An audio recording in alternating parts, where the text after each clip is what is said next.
ఉత్తరాఖండ్కి సంబంధించి CAG report ఒకటి బయటకు వచ్చింది. ఏదైతే కాంపన్సేటరీ ఎఫారెస్టేషన్ ఫండ్ ఉందో ఆ ఫండ్లో ఫండ్స్ మిస్యూజ్ అయ్యాయంట.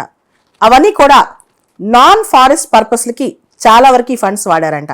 ఐఫోన్లు కొనడానికి, ల్యాప్టాప్లు కొనడానికి, ఫ్రిడ్జ్లు, కూలర్లు, స్టేషనరీ ఇవన్నీ కొనడానికి దాదాపు 13.9 కోట్ల రూపాయలు వాడారంట.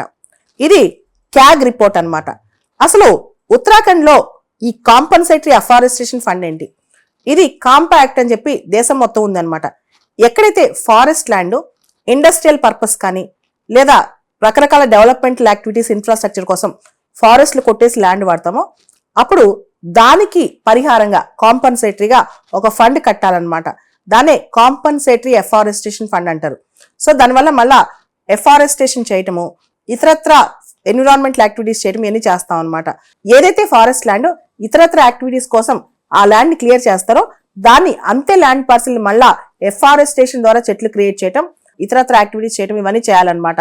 సో అయితే ఉత్తరాఖండ్లో ఏం చేశారంటే ఏదైతే నాన్ ఫారెస్ట్ ఇన్అడ్మిసిబుల్ యాక్టివిటీస్ ఉన్నాయో స్టేట్ యొక్క టైగర్ సఫారీ వర్క్ కానీ, రెనోవేషన్ ఆఫ్ బిల్డింగ్స్ కానీ, అఫీషియల్ విజిట్స్కి ఎవరైనా వస్తే వాళ్ళ ఎక్స్పెన్సెస్ కానీ, స్టేట్ కోర్టు కేసులు కానీ, అదేవిధంగా ల్యాప్టాప్స్, ఐఫోన్స్ కానీ ఇవన్నీ చేశారంట.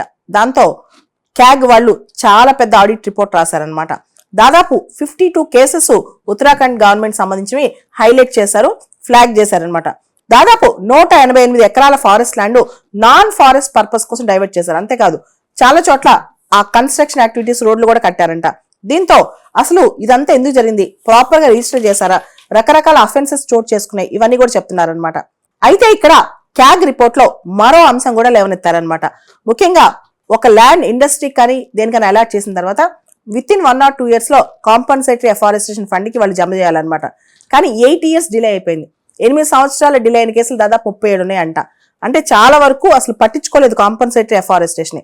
దాంతో పాటు కాంపన్సేటరీ ఎఫారెస్టేషన్ అంటే ఒక చోట ఫారెస్ట్ కొట్టేసి ఇంకో చోట చెట్లు పెంచినప్పుడు దాదాపు అక్కడ కనీసం 60-65% ప్లాంటేషన్ సర్వైవ్ అవ్వాలి. కానీ చాలా చోట్ల వీళ్ళు ఎక్కడైతే చెట్లు నాటారో 33% కూడా సర్వైవ్ అవ్వలేదంట. అంటే కేవలం 33% కన్నా తక్కువ సర్వైవ్ అయినాయి.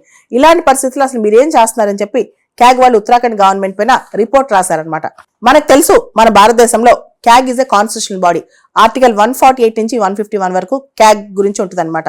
దాంతో పాటు comptroller and auditor general office వాళ్ళు కేంద్ర ప్రభుత్వం, రాష్ట్ర ప్రభుత్వాలు, లోకల్ బాడీస్, అవసరమైతే పబ్లిక్ ప్రైవేట్ పార్ట్నర్షిప్స్ ఇవన్నీ కూడా ఆడిట్ చేస్తూ ఉంటారనమాట.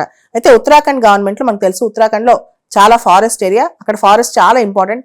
అక్కడ ఎకో సిస్టమ్ లో ఎకాలజీ మెయింటైన్ చేయడంలో ఏదైతే forest land non forest purpose కి వాడతారో ఆ టైంలో కాంపా ఫండ్ అనేది మళ్ళీ ఎఫారెస్టేషన్ కి వాడాలన్నమాట. కానీ చాలా కాంపా ఫండ్ డైవర్ట్ చేశారని చెప్పి ఇప్పుడు అభియోగాలు వస్తున్నాయి ఉత్తరాఖండ్ గవర్నమెంట్ మీద. ఇవన్నీ పక్కన పెడితే 2016లో CAMPA act, compensatory afforestation act అని ఒక యాక్ట్ వచ్చిందనమాట. ఈ చట్ట ప్రకారం ఎక్కడైతే మనం ఫారెస్ట్ ల్యాండ్ ని నాన్ ఫారెస్ట్ పర్పస్ కి వాడామో అంతే ల్యాండ్ పార్సల్ మనం చెట్లు పెంచడం, ఇతరత్ర ఎన్విరాన్మెంటల్ యాక్టివిటీస్ చేయాలన్నమాట. అంతేగాని కాంపా ఫండ్ ని డైవర్ట్ చేయడానికి లేదు, వేరే నాన్ ఫారెస్ట్ పర్పస్ కి డైవర్ట్ చేయడానికి లేదనమాట.